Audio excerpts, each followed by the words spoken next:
ang mga kwento ng pag-ibig, kwento ng buhay at kwento ng pag-asa dito sa Barangay Love Stories. Love Stories.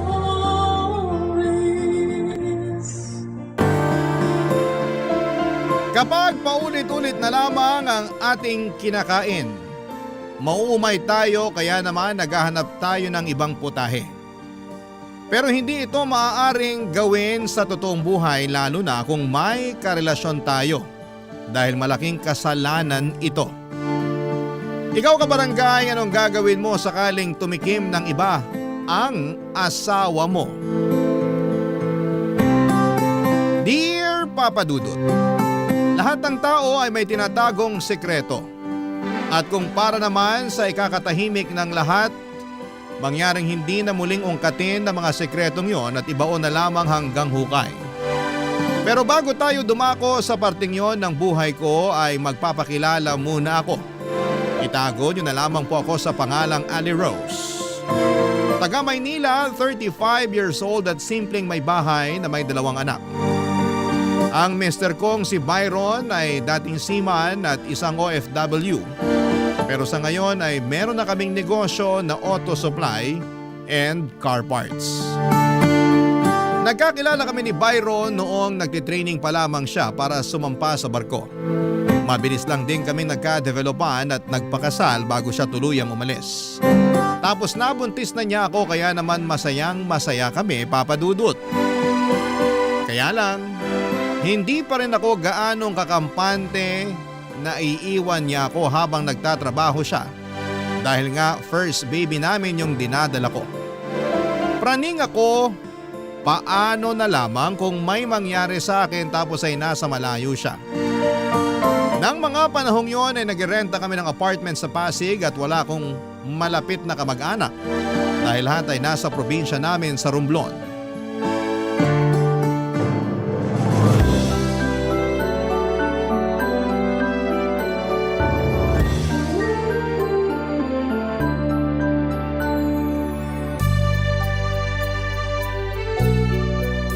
Kanino ko pa napapansin na tahimik ka, sweetheart?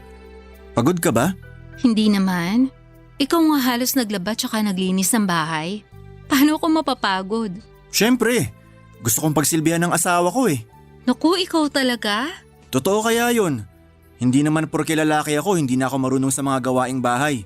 Turo sa amin ng nanay namin, tulungan daw namin ang magiging asawa namin sa paglalaba, pagluluto at paghuhugas ng pinggan para hindi raw kami iwanan. Hindi naman kita iiwan dahil lang doon. Pero thank you sa mga tulong mo. Lalo na ngayon na buntis ako. Madali ako makaramdam ng kung ano-ano sa katawan. Kaya nga eh, pero excited na talaga ako maging tatay. Excited na rin ako sa pagdating ng baby natin. Pero hindi ko pa rin maiwasang matakot. Matakot saan? Kasi kailangan mong umalis. Iiwan mo ko mag-isa dito sa apartment natin. Kahit na kaya ko naman, natatakot pa rin ako. Sweetheart. Hindi ba talaga pwede na dito ka na lang sa malapit magtrabaho? Huwag ka nang sumampa ng barko. Hindi pwede. Kasi nakapirma na ako ng kontrata. Tsaka sayang naman yung oportunidad. Ang tagal ko rin hinintay yun eh. Pero paano kami ng anak mo? Paano ako? Lagi naman kitang tatawagan para kumustahin. Mabilis nang nalilipas yung mga araw. Hindi mo na lang mamamalayan na nakababa na pala ako. Iba pa rin yung nandito ka lang at kasama ko tuwing gabi. Nalulungkot din naman ako. Ayoko rin kayang malayo sa'yo lalo na kakakasal lang natin at magkakaanak pa. Pero kung dito lang ako magtatrabaho, hindi tayo makakaipon agad ng pera para sa panganganak mo. Di ba marami pa tayong pangarap sa buhay? Oo. Gusto natin makaipon para makabili ng sariling bahay. Gusto rin natin maibigay sa anak natin yung mga pangangailangan niya. Lahat ng yun ay mangyayari lang kapag malaki-laki ang sweldo ko. Aminin na natin na napapagaan ng pera ang buhay ng mga tao. Alam ko naman yun. Pasensya ka na kung masyado lang akong emosyonal. Alam ko na lahat ng mga ginagawa mo ay para sa pamilya natin. Tama. Lahat yon para sa pamilya natin. Kaya nga aalis muna ako. Magtatrabaho kahit malayo sa inyo para sa pagbabalik ko kahit paano meron na tayong matupad sa mga pangarap natin. Kahit paunti-unti basta mahalaga umuusad. Salamat sa pagiging responsableng padre de pamilya. Napakaswerte namin dahil sa'yo. Ako ang swerte sa inyo. Basta, Kung hindi mo na kayang mag-isa rito sa apartment, welcome ka dun sa bahay namin sa Binangonan. Kinausap ko na si Mama. Gustong-gusto ka nga niya umuwi ron para maalagaan ka niya habang nagbubuntis ka eh. Talaga? Hindi ba nakakahiya sa kanya? Hindi yun. Bakit ka naman mahihiya? Nanay ko yun. Siyempre, hindi naman mawawala yun eh. Sabi ko nga, gustong-gusto ni Mama na umuwi ka doon. Kaya sabihan mo lang ako kapag mahirapan ka rito ha. Alam mo namang importante sa akin ang kapakanan mo at ang magiging anak natin. Basta pangako mo, mag-iingat ka dun sa barko, okay? Oo, pangako yan. At huwag kang mambababae. Sweetheart naman, gwapings lang tong asawa mo pero hindi ako babaero.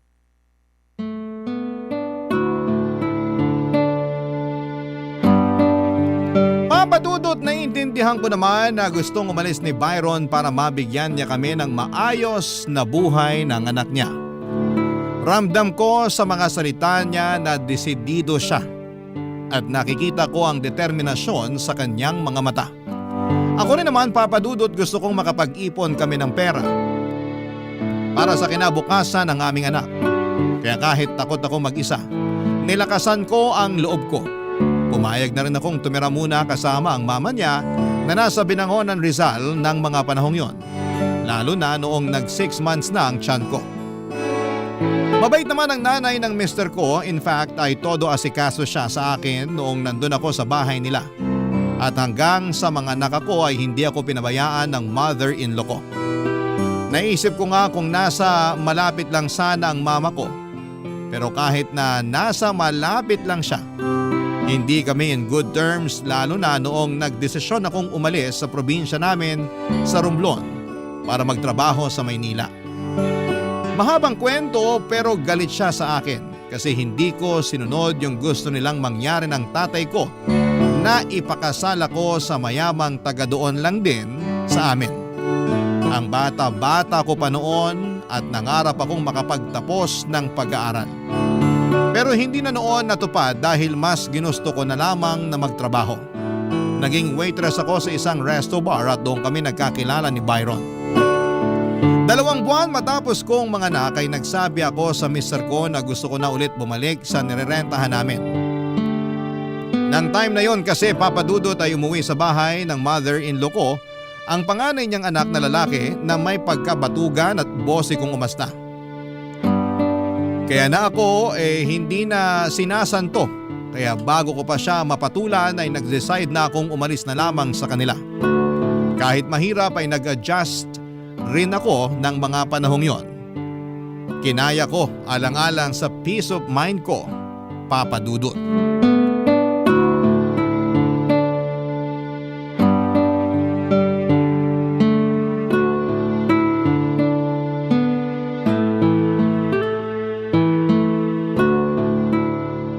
Kumusta naman kayo ng anak natin, sweetheart? Okay naman kami. Tulog na ang baby natin. Hindi ka ba nahihirapan sa pag-aasikaso sa kanya? Hindi naman. Parang nasasanay na nga ako kaya gamay ko na. Tinatandaan ko na lang yung mga turo sa akin ng mama mo. Pero hindi ko pa rin mapigilang mag-alala kasi wala kayong kasama dyan ng anak natin. Paano na lang kung may mangyari tapos nasa malayo si na mama? Kumalma ka lang, sweetheart. Walang mangyayari sa amin. Safe na safe kami dito. Gated yung village natin. Tsaka may rumorondang security guard dito. Ang taas din ang bakod. May barbed wires pa, kaya imposible makapasok dito ang masasamang loob. Ay, mabuti naman. Pasensya ka na. Siyempre, malayo ako sa inyo kaya hindi ko mapigilang mag-alala. Mas mag-alala ka kung nandun pa ako sa inyo. Bakit naman? Ay, ayoko namang lumabas na sumbongera o sirain yung pamilya nyo pero yung kuya mo kasi, simula nang mawalan siya ng trabaho at tumira dun sa bahay nyo, gabi-gabi na lang naglalasing.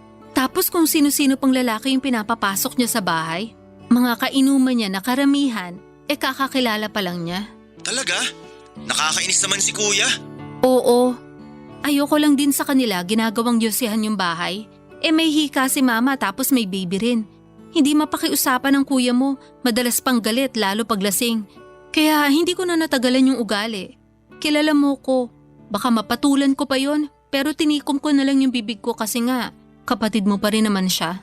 Sana sinabi niyo sa akin para ako na yung kumausap kay kuya. Hindi naman siya makikinig sa'yo eh. Di ba sabi mo, sarili lang niya ang pinapakinggan niya? Ay, oo. Ganun yung ugali nun. Ultimo si mama, hindi niya pinakikinggan. Lagi rin niyang sinasagot. Lakas makabastos. Kaya nga laking luwag namin nung umalis yun sa bahay eh. Tapos umuwi na naman pala. Ganun siguro talaga. Hindi mawawala sa isang pamilya yung magkaroon ng kapatid na sakit sa ulo. Sa inyo bang magkakapatid? Sino yung sakit ng ulo? Ako yata. Paano mo naman nasabi? Siyempre, hindi ko sinunod yung gusto ni nanay at tatay. Napakasalan yung kakilala nilang mayaman. Hello, 18 anyos pa lang ako noon. Ang bata-bata ko pa tapos gusto nila agad ako mag-asawa. Sobra naman sila. Sinabi mo pa? Tsaka ayokong tumira at tumanda doon sa amin. Bakit? Kasi pangarap kong makita at marating ang Maynila. Kaya nga buti na lang talaga nangailangan ng trabahador sa resto bar niya yung kaibigan ng tiyahin kong taga rito sa Pasig. Kaya ka sumama papunta riyan? Oo. At kaya rin nagalit sa akin yung mga magulang ko. Pero matagal na yon. Ilang taon na rin yung nakakalipas. Hindi pa rin ba kayo nagkakabate? Mahirap na kasi talagang ibalik yung dati naming samahan kahit na sabihin mo mga magulang ko sila. Para sa kanila, suwail akong anak. Feeling ko nga, tinakwil na nila ako nung araw na umalis ako sa probinsya namin sa Romblon at tumapak dito sa Maynila. Ganun ba? Nakakalungkot naman. Oo, pero hindi ko na yung masyadong iniisip. Nakaraan na yon. Ang mahalaga sa akin yung pamilyang binubuo natin sa ngayon. Mahalaga rin kayo sa akin, sweetheart. Kaya nga nangangako ako na iingatan at aalagaan ko kayo ng anak natin. Ako rin, iingatan at aalagaan ko ang sarili ko at ang anak natin hanggang sa pagbabalik mo. Papadudot, thankful ako kasi palaging tumatawag sa akin si Byron ng mga panahong yon para kumustahin kaming mag-ina. Malaking bagay yon sa akin dahil dumaan ako sa postpartum at nakababaliw yon lalo na kung wala kang makausap. Pumupunta naman sa nirerentahan namin ng mother-in-law ko para sikasuhin ako at ang aking anak. Kaya nga nagpapasalamat din ako sa kanya ng husto dahil kahit matapos kong umalis sa kanila ay hindi niya pa rin ako pinabayaan. Kinaya ko pa rin naman kahit na madalas ay may mga gabi na umiiyak ako dahil nami-miss ko na ang mister ko. At nadadagdagan lang ang tampo ko sa kanya kapag walang signal sa barko.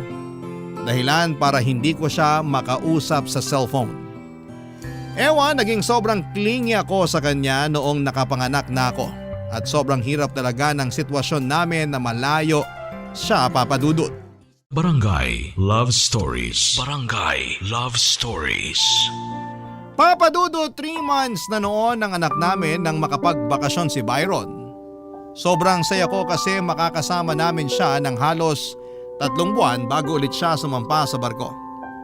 Kaya nga sinamantala talaga namin ang pagkakataon na sulitin ang bawat sandali na magkasama kami para mag-bonding dahil alam ko na kapag umalis ang asawa ko ay mami-miss ko na naman siya. At hindi nga ako nagkamali dahil grabe yung iyak. Iyak na naramdaman ko at lungkot matapos ang bakasyon niya. Ayoko na talaga siyang paalisin noon pero hindi po pwede. Sa aming dalawa ay siya lang ang may stable na income at marami pa kaming pangarap para sa pamilya namin. Kasama na nga doon ang makapagpatayo ng sarili naming bahay. Nang nakapagbakasyon ulit si Byron pagkalipas ng 9 na buwan ay nag-decide siya na tumigil na sa pagbabarko. Sa halip ay gusto naman daw niyang subukang mag-OFW. Siyempre mas lalong ayaw ko kasi mas matagal ang kontrata na mga ganon. Pero desidido ang asawa ko lalo pat maganda raw ang offer sa kanya. Sa ganoon ay mas makakapag-ipon kami ng pera. Kaya sa huli ay pumayag na lang din ako, papadudot. Nagmekaniko sa Japan ang asawa ko at tumagal din siya ng 3 taon bago muling nakauwi sa Pilipinas.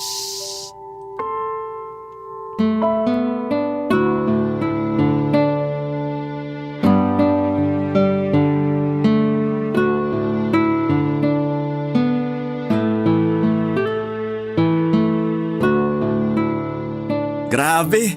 Ang sarap talaga ng steamed pompano mo. Hanggang ngayon nasa dila ko pa rin yung lasa.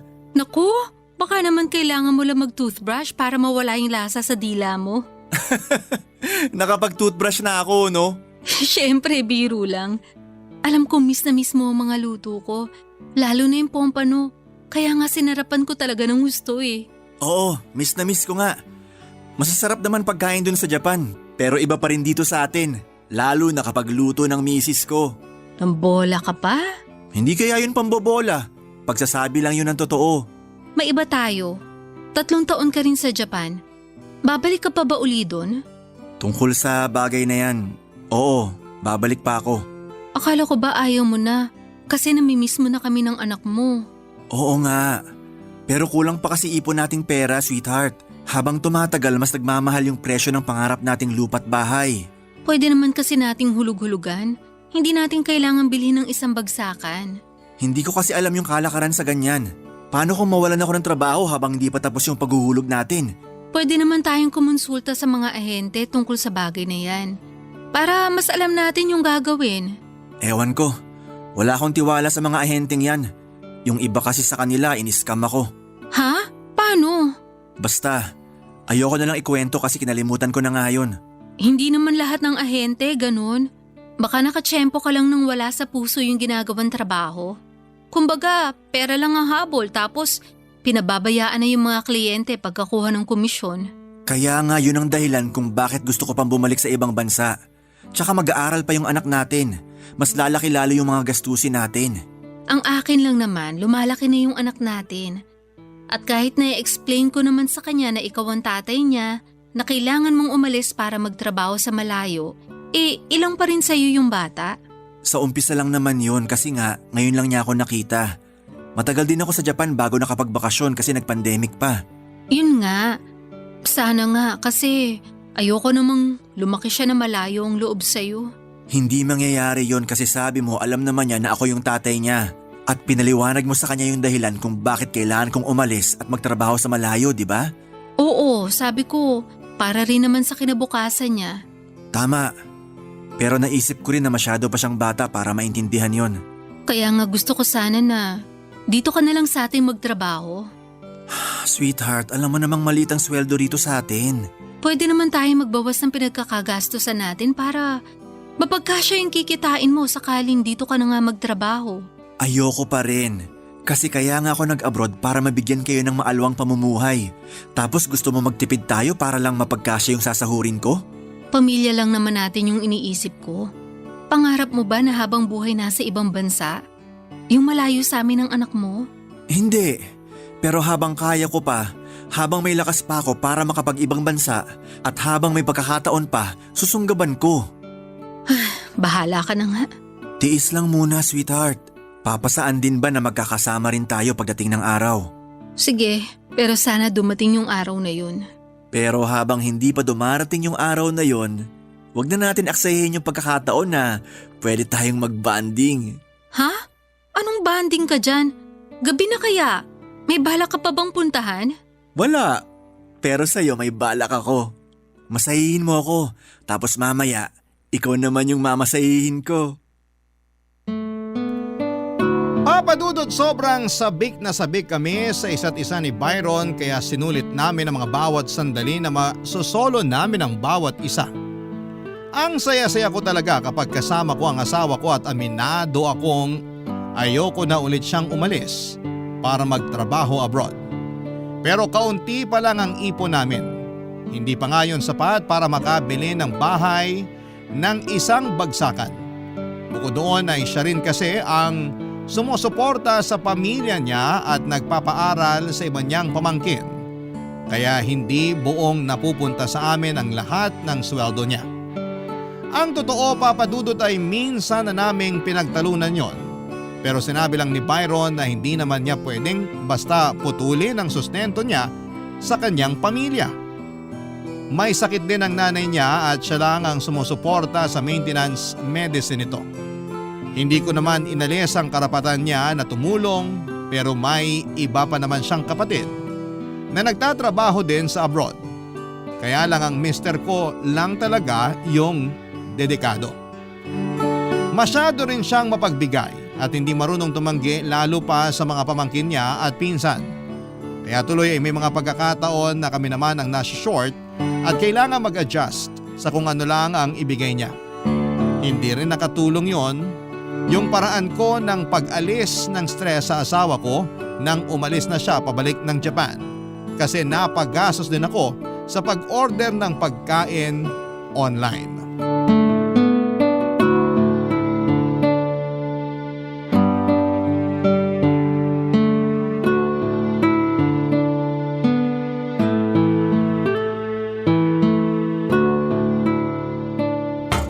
Tao po! Tao po! Delivery po! Ma'am, kanina pa ho ako rito. Ay naku kuya, sorry. Pwede po bang pumasok sa loob? Kahit dyan lang sa may garahe. Ang init kasi rito. Ay oo naman, pwede. Sige, pasok kayo. Sige, wala ho ba kayong aso? Wala naman po. Grabe naman, ma'am. Halos 20 minutes na ako nakatayo dyan sa labas. Mapapanis na rin yung order nyo eh. Pasensya na talaga. Nagpaligo kasi ako ng anak ko eh. Kaya hindi ko kayo agad narinig at naharap. Hindi ko rin hawak yung cellphone ko. Nako naman. Pasensya ka na talaga ha. Ito na rin yung bayad. May tip na rin yan para naman sa paghihintay mo. Uy, salamat ho, ma'am. Buti naman nagpatip kayo. Mag-isa lang ho ba kayo rito? Ha? Bakit mo tinatanong? Wala naman. Oh, teka. Baka isipin nyo masamang tao ako ha. Hindi ako ganun, ma'am. Tinanong ko lang kasi nakapag-deliver na rin ako rito last time. At pinaghintay nyo rin ako. Pero mga 10 minutes lang naman. Kaya napaisip ako kung kayo lang ba yung matanda sa bahay kasi parang ang dami-dami nyong ginagawa. Oo, ako nga lang mag-isa kasama anak namin. Nasaan ho yung mister nyo? Nasa ibang bansa eh. Kakaalis nga lang niya nung 1 buwan. Ganun ba? Alam nyo, pangarap ko rin makapag-ibang bansa. Kaso, mahal mag-asikaso ng mga papeles. Sinubukan ko namang pag-ipunan kaso, di talaga kaya. Marangal naman yung trabaho mo eh. Marangal nga, mababa naman ang sweldo. Pero ayos na rin, kesa walang trabaho. Ayoko namang maging kargo ng pamilya ko. Saka parang di ko rin kakayanin mga ibang bansa kasi madali akong ma-homesick. Gusto ko na lang pala mag-business. Sana katulad mo na lang din mag-isip yung mister ko. Ha? Paano nyo nasabi? Yun bang dito na lang siya sa amin ng anak niya at hindi na niya kailangang umalis pa? Sa tono ng pananalita nyo, parang ayaw nyo ng mga ibang bansa mister nyo ah. Ayoko na talaga siyang pabalikin. Pero gusto niya kasing umalis para raw makaipon kami ng pera. Basta ang akin lang naman, pwede naman siya rito magtrabaho o mag-business. Kahit naman paano, may naitabay kaming pera mula sa dati niyang trabaho sa barko. Ganun ba? Baka naman may binabalikan siya sa ibang bansa, di kaya? Ano bang sinasabi mo dyan? Mahal kami ng mister ko. Joke lang naman, huwag na kayong magalit. Hindi ako galit. Ayoko lang bigyan puwang sa isip ko yung sinabi mo. Kalimutan nyo na yun, kasi feeling ko loyal naman sa inyo yung mister nyo. Baka gusto niya lang talaga kayong bigyan ng maganda at maayos na buhay ng anak nyo, kaya siya nangingibang bansa. Baka nga. Sige na ho, mauna na ako. Baka magtaka na amo ko kasi wala pa ako sa tindahan namin. Sige. Salamat ulit. Tsaka pasensya ka na kasi pinaghintay kita. Ayos na ho yun. Salamat din sa tip. Enjoy your meal, Ma'am Ali Rose. Thank you. Pwede ko bang malaman yung pangalan mo? Monty na lang ho. Thank you ulit, Monty. Papadudot aaminin kong nalibang akong kausap si Monty at hindi namin namalayan ang oras. Para kasi ako nagkaroon ng kaibigan sa katauhan niya. Bagay na hindi ko na naranasan simula nang magkaanak kami ni Byron. Sa anak namin at sa pagiging housewife na kasi umikot ang mundo ko simula nang magpakasal kaming dalawa.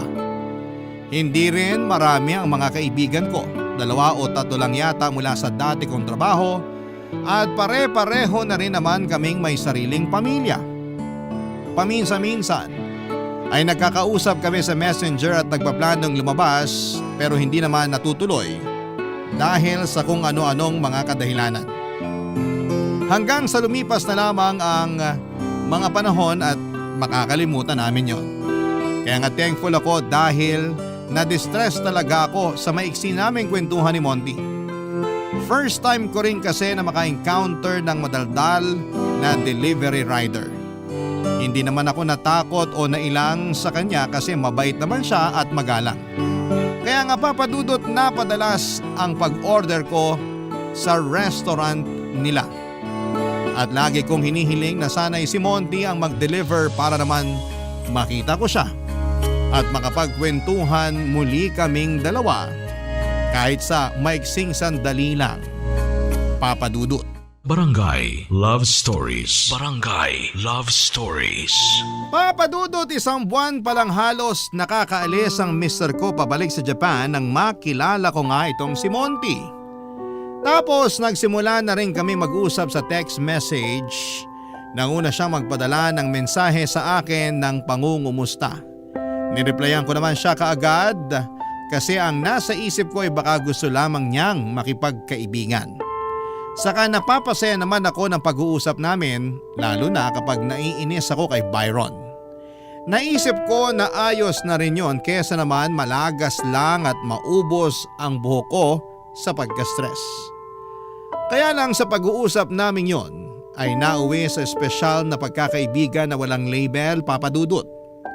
Na mga panahong yon, may kinakasama na rin naman siya pero wala pa silang anak. Bukod doon ay hindi raw maayos ang relasyon nila at katulad namin ni Byron ay madalas din silang nag-aaway. Gusto raw kasi ng kinakasama niya na siya ang masunod sa pamamahay nila. Kaya nga dinadamayan ko noon si Monty sa tuwing may hindi sila pinagkakasunduan ng live-in partner niya.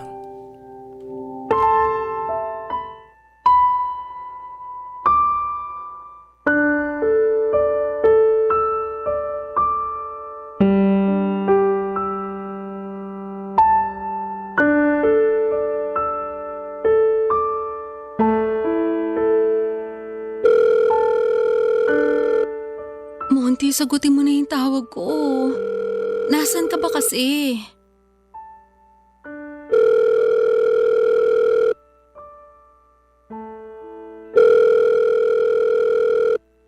Hello? Sa wakas, sinagot mo rin. Sino ka ba? Anong sino ako? Si Ali Rose to. Ay, napatawag ka. At bakit ganyan ang tono mo sa akin? Anong gusto mo? Maglambing-lambingan ako sa'yo. Nandito kinakasama ko. Saka bakit ka ba tumawag? Buti na lang ako yung nakasagot, kundi yari tayong dalawa. May sasabihin kasi ako sa'yo, Monty. Ano ba yun? Mahalaga ba yun? Oo. Ano nga? Sabihin mo na para matapos na tong usapan natin. Mauhuli pa ako ng kinakasama ko eh. Buntis ako. Nabuntis mo ko. Ha? Sigurado ka ba dyan? Oo, sigurado ako. Kasi dinatnan pa ako last month. Nako, naloko na. Anong gagawin natin ngayon? Hindi ko alam. Natatakot ako na baka hiwalayin ako ng mister ko pag nalaman niya. Hindi ko rin alam yung gagawin natin. Hindi pa ako handang maging tatay. Kaya nga di ko pa binubuntis kinakasama ko eh. Kaya pababayaan mo ko ngayon? Baka nakakalimutan mo, dalawa tayong bumuo sa batang to. Hindi ko naman nakakalimutan yun, no? Nalilito pa kasi ako. Di ko pa ma-absorb yung mga sinasabi mo. Hindi naman natin mahal ang isa't isa, di ba? Oo, hindi nga. Bakit? Kung ganun, tapusin na natin ang ugnayan natin. Huwag ka na magpapakita sa akin. Huwag mo na rin akong ite-text o tatawagan. Ha? Ano bang pinagsasasabi mo? Ayoko lang malaman ng asawa ko yung kalokohan natin, kaya please lang, tapusin na natin. Paano yung bata sa tiyan mo? Paano yung anak ko? Hindi ka pa naman handang maging tatay, di ba? Oo. Kaya hindi ikaw ang kikilalaning tatay ng anak ko. Anong ibig mong sabihin? Si Byron ang kikilalaning tatay ng anak ko kasi siya naman ang asawa ko. Sigurado ka ba dyan? Oo naman. Hindi ka ba sasabit? Ako nang bahala. Basta sundin mo na lang yung sinabi ko. Huwag ka na magpapakita sa amin ng anak ko. Ay, ewan ko sa'yo. Anong ewan mo sa akin? Mangako ka, Monty. Mangako ka na hindi mo na kami guguluhin ng anak mo kasi ayaw mo naman talaga sa kanya, di ba? Hindi naman sa ayaw ko. Hindi pa lang ako handang maging tatay. Ganun na rin yun. Ibang klase ka rin, no? Kung makapagsalita ka, parang tuta lang pinag-uusapan natin dito ah. Bakit kasi hindi ka nalang magpasalamat sa akin na binigyan kita ng pabor? Ako na nga yung magbubuntis. Ako yung manganganak at magpapalaki sa bata. Ako na nga ang bahala. Basta para sa akin, may karapatan pa rin ako sa batang yan. Kasi dugot laman ko pa rin siya. Kalimutan mo na yung karapatang yon dahil hindi naman natin mahal ang isa't isa. Natukso lang ako kasi ikaw yung nandyan. Pero na-realize ko na ayaw ko pala kami maghiwalay. Ay, ewan ko ba naman sa inyong mga babae? Tapos sa amin kayong mga lalaki may ganang magalit kasi nambababae kami. Kayo rin naman, marunong mga liwa. Pareho lang naman tayo ng aliwa kasi may kasalanan ka rin sa kinakasama mo. Kaya kung ayaw mo malaman niya, ilibing na lang natin sa hukay tong sikreto nating to. Nagkakaintindihan ba tayo? Bahala ka na nga. Mangako ka muna, Monty. Bakit kasi ang dami mo pang arte? Sige no, gusto ko lang na may panghawakan. O sige na, sige. Nangangako ako na hindi ko na kayo guguluhin ng magiging anak natin. Papadudot, una sa lahat ay nainis ako na hindi pala nakasave sa phone ni Monty ang number ko. Kaya pang estranghero ang bungad niya sa akin nang sagutin niya ang tawag ko. Sa bagay, naiintindihan ko naman na mas mabuting hindi niya isave ang number ko sa phone niya para iwas huli sa ka-live-in niya. Matapos nga ang pag-uusap namin, desidido akong hindi ipakargo kay Monty ang anak niya dahil ayokong masira ang kasal namin ni Byron. Doon pa lang ay nag-sink in sa akin ang bigat ng kasalanang nagawa ko sa mister ko at sa kasal namin nang pumatol ako sa tukso. At mas malala pa ay nagbunga yon ng bata. Buti na lamang at nakumbinsi ko si Monty na ayaw ko siyang kilalaning ama ng anak namin at tapusin na namin ang aming komunikasyon. Nangako kami sa isa't isa na itatago namin ang sikretong nagkaanak kami hanggang hukay. Kakalimutan na lang namin na minsang naglaro kami ng apoy. Pagkatapos, ang sumunod kong ginawa ay sinabi ko kay Byron na buntis ako. Hindi naman siya mahirap paniwalain dahil bago siya umalis ay maraming beses na may nangyari sa amin. Dinagdagan ko na lang ng ibang kwento tulad ng huli ko na nang nalaman kasi hindi ako dinatnan noong 1 buwan. Kaya nga tuwang-tuwa ang asawa ko nang malaman niyang magkaka-baby ulit kami. Simula nang sinabi ko yon sa kanya ay bumalik na ulit yung pagiging maalaga niya sa akin. Lagi akong kinukumusta ni Byron at ang pagbubuntis ko. Tapos ay nangako siya sa akin na sa pag-uwi niya, plano niyang magnegosyo na lamang kami rito sa Pilipinas para makasama na niya kami ng mga bata.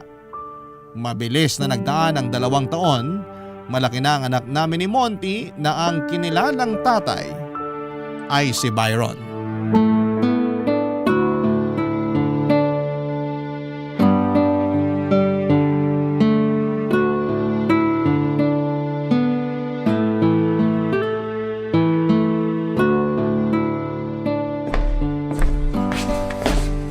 Good morning, sweetheart.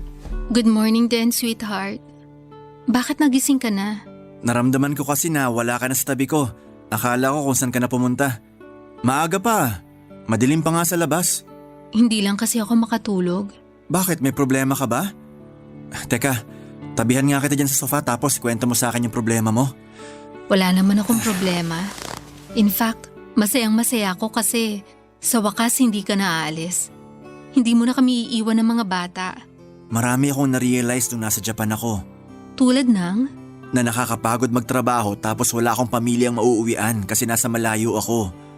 Inspirado naman ako sa araw-araw pero iba pa rin pala kapag kasama, nayayakap at nahahalikan ko kayo ng mga bata. Simula nang dumating yung bunso natin, naisip ko na talaga na hindi na ako babalik sa Japan kasi ayoko namang pati siya lumaking malayo ang loob sa akin, katulad ng kuya niya. Kaya nga salamat kasi nakinig ka na sa akin. Oo, akala ko kasi hindi maganda yung idea mo nung una at nakafocus lang ako sa pagtatrabaho para kumita ng pera. Pero natutuhan ko na mas mahalaga pa rin ang pamilya. At kayo ang pamilya ko ng mga bata, sweetheart. Mahalaga ka rin sa amin. Alam ko kung gaano ka karesponsabling tatay sa mga anak natin at anak sa nanay mo. Ikaw rin yung paboritong tito ng mga pamangkin mo at karamihan sa mga kamag-anak mo itinutulungan mo. Oo, pero noon yun. Kasi panahon na naman para tumayo sila sa sarili nilang mga paa. Tutulungan ko pa rin naman sila pero sa abot na lang din ang makakaya ko. Totoo naman, hindi mo kailangang suluhin ng lahat, lalo na kung may kakayanan na sila. Oo, at naiintindihan naman nila yon kaya ayos naman kami. Mabuti kung ganun. Basta ang focus at ang priority ko sa ngayon ay ang pamilya natin. Palalaguin ko yung negosyo natin para makapag-ipon tayo ng pera para sa kinabukasan ng mga bata. Hindi mo naman kailangan suluhin yung pagtatrabaho, sweetheart. Nandito ako, tutulungan kita. Pwede akong pumunta o tumaos sa tindahan natin. Hindi na. Nakakapagod kaya yun. Tsaka gusto ko focus ka lang sa mga anak natin. Kami na ang bahala dun sa tindahan. Sige, pero plano ko sana magtinda-tinda rin ng pagkain online. Talaga? Ano namang pagkain ang ititinda mo? Mga pastries, mga cake. Pero matagal pa naman yon kasi gusto ko munang matuto pa. Para naman hindi ako mapahiya sa mga magiging customer ko. Kung gano'n mag-enroll ka sa baking class para mas matuto ka pa. Yun nga rin ang plano ko. At susuportahan kita kasi alam ko may potensyal ka. Talaga? Oo naman. Ang sarap mo na nga magluto. For sure, mas magiging masarap ang mga produkto na ibibake mo. Salamat, excited na ako. Para ako nabuhayin ng dugo. Maghahanap na ako ng short-term course sa baking na pwede kong kunin. Yung maluwag lang din sa schedule para hindi ko mapabayaan yung mga anak natin. Sige, pero mamaya na yan. Maaga pa. Mabuti pa bumalik muna tayo sa pagtulog. Sa bagay, parang inantok na nga ako. Pero sigurado ka bang wala kang problema? Wala, ayos lang ako. O paano? Tara na sa higaan? Sige, tara. Ay, sandali, sweetheart. May sasabihin pala ako. Ano yun? Kahit na anong mangyari, mahal na mahal kita. Mahal na mahal ko kayo ng mga bata. Mahal na mahal ka rin namin. Pero kung makapagsalita ka parang may mangyayari ah. Wala naman. Emosyonal lang ako kasi buo na uli ang pamilya natin. Sama-sama na uli tayo. At pangako ko sa inyo na hindi ko na kayo iiwanan pa para magtrabaho sa malayo. Papadudot ang totoo, gabi-gabi akong kinakain ng konsensya ko dahil sa pagsisinungaling ko sa asawa ko. Pero wala naman akong lakas ng loob na aminin sa kanya ang katotohanan dahil siguradong masisira ang pamilya namin. Kaya nga pinilit kong kalimutan ang pagtataksil ko sa kanya. Pero may mga pagkakataon na nahihirapan ako lalo na kapag nakikita kong sobrang close ni Byron sa anak namin ni Monty. Mahal na mahal niya ang bata na parabang sa kanya talaga ito nanggaling. At imbes na matuwa, nasasaktan ako. Kasi pareho kong niloloko ang mag-ama ko. Pero ang totoo, may isa pa talaga akong dilema. Kaya ako napasulat sa programa ninyo. Neto kasing nakaraang buwan ay nagulat ako nang i-chat ako ni Monty sa Messenger at kinukulit na gusto niya raw makita ang anak namin. Nung una ay nagalit ako sa kanya kasi nangako siya sa akin na hindi na niya kami guguluhin pa. Pero nakonsensya naman ako noong sabihin niyang may malubha siyang sakit at baka hindi na raw siya magtagal sa mundo. Kaya gusto niya raw sanang makita ang anak namin kahit man lamang sa picture. Hindi ko na idedetalye ang nangyari sa kanya pero nagdadalawang isip ako kung susundin ko ba ang kagustuhan niya. Ayoko kasi talagang makita o makilala niya ang anak namin pero naaawa naman ako sa kanya. Ano kaya ang pwede kong gawin? Sana po ay mapayuhan ninyo ako. Hanggang dito na lamang po ang sulat ko at sana ay mapili po ninyong i-ere sa programa ninyo sa Barangay Love Stories. Ang inyong forever kapuso at kabarangay, Ali Rose. Barangay Love Stories. Barangay Love Stories. Ako, gigil na gigil talaga ako sa nangyayari sa kwento natin. O ikaw, kabarangay, kumukulo rin ba dugo mo? Pwede kang mag-iwan ng comment sa ating comment section. Nagustuhan ng iyong napakinggan? Ituloy yan via live stream sa www.gmanetwork.com/radio.